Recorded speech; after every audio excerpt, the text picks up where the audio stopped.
Watching the national news to figure out what's going on with your home equity is like watching the national weather to determine if it is a good beach day. The weather, like the housing market, is hyperlocal. National trends do play a factor in the overall health of the real estate market, but determining what's going on right here in our backyard in Tampa Bay is the best indicator for how much home equity you are gaining. That's why we provide you this monthly market update for Tampa Bay, because we know that, like most, your home is your largest asset. And unlike the stock market, we don't have a daily ticker that we get to watch to determine our home property values. So staying up to date with our local trends is the best thing that we can do. Today, what we're going to do is we're going to take a look at inventory, home sales, pricing, and strategy. Plus, I'll give you my prediction of what you can expect over the next couple of months in the housing market.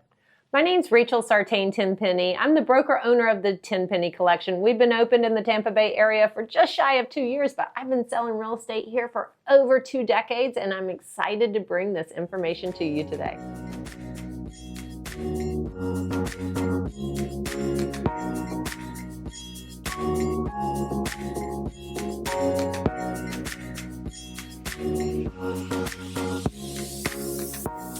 One year ago, Tampa Bay held its breath as Hurricanes Helene and Milton swept through. On September 27th, I walked out my front door to total devastation.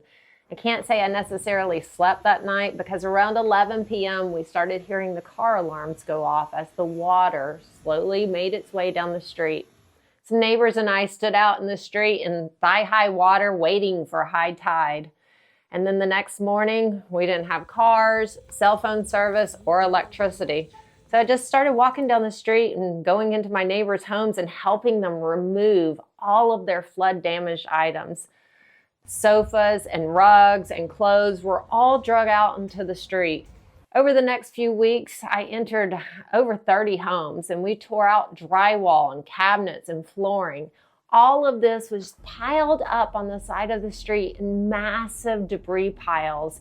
You couldn't even drive around. You would get confused as to where you were because everything looked so different. Now, a year later, I want to yell from a megaphone, hey, we've had a major storm here.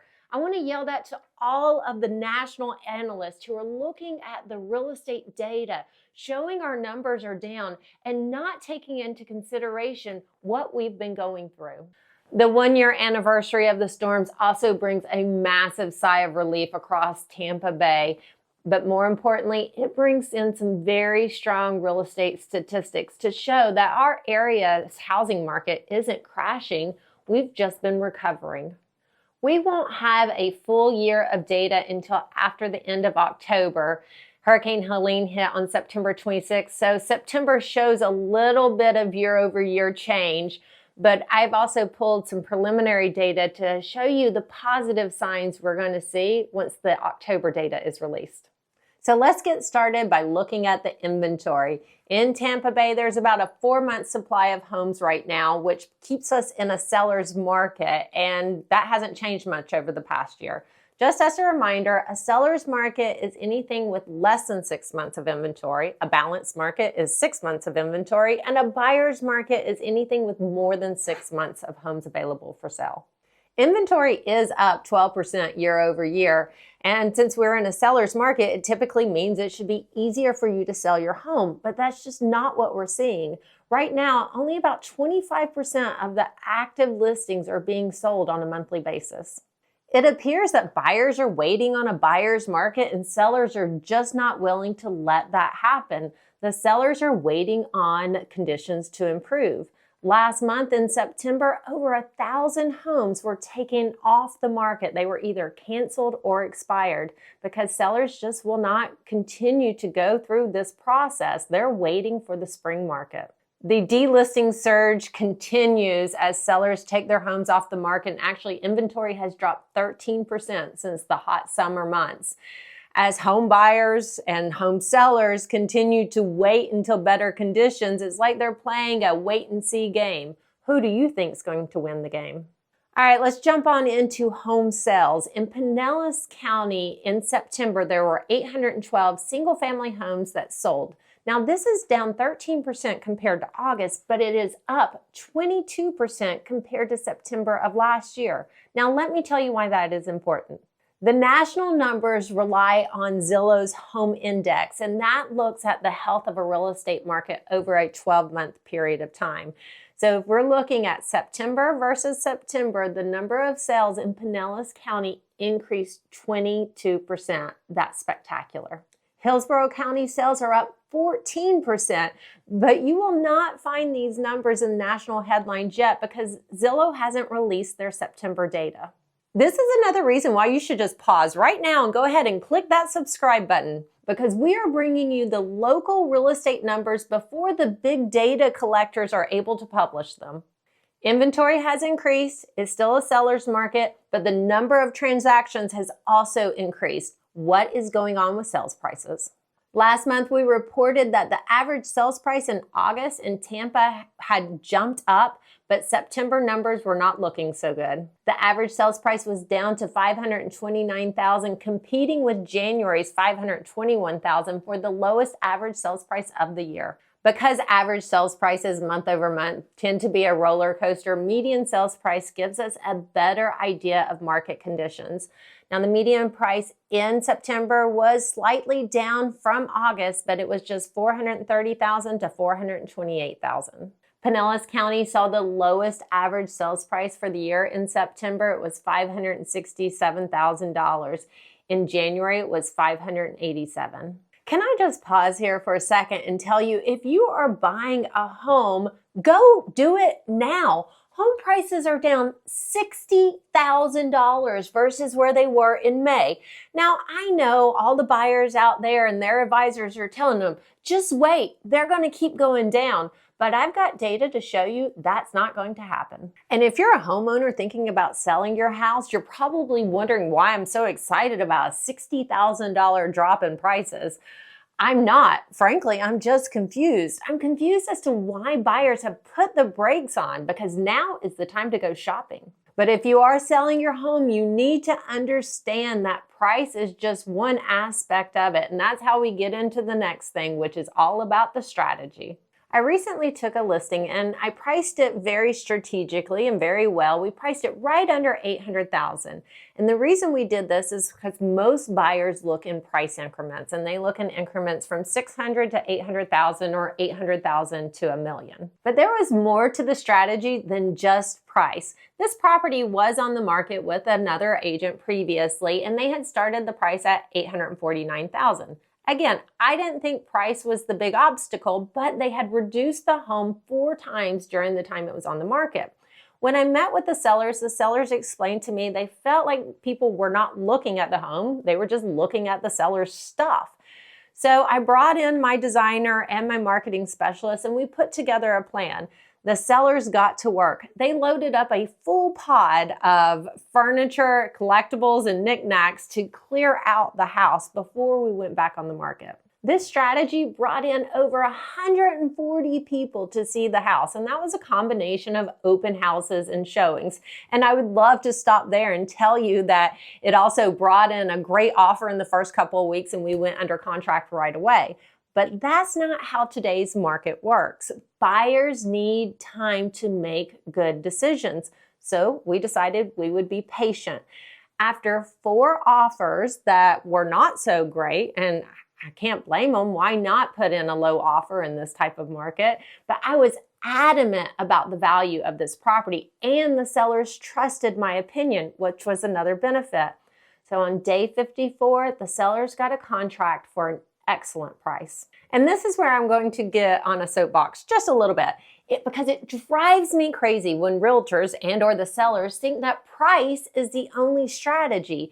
It's part of the strategy, but condition and presentation are also 2 important factors. So what do I mean about condition? Well, I'm talking about the major mechanical aspects of the home. The HVAC, the roof, the water heater. It needs to be in good condition and well maintained. And then there's presentation, and there are two parts of presentation. It's how the home presents itself and how the realtor presents the home. What do I mean about how a home presents itself? Well, I'm sure you've heard about depersonalizing and staging, but this is about so much more than taking down your personal photos and bringing a staging company in to put in furniture. It's a lot more comprehensive.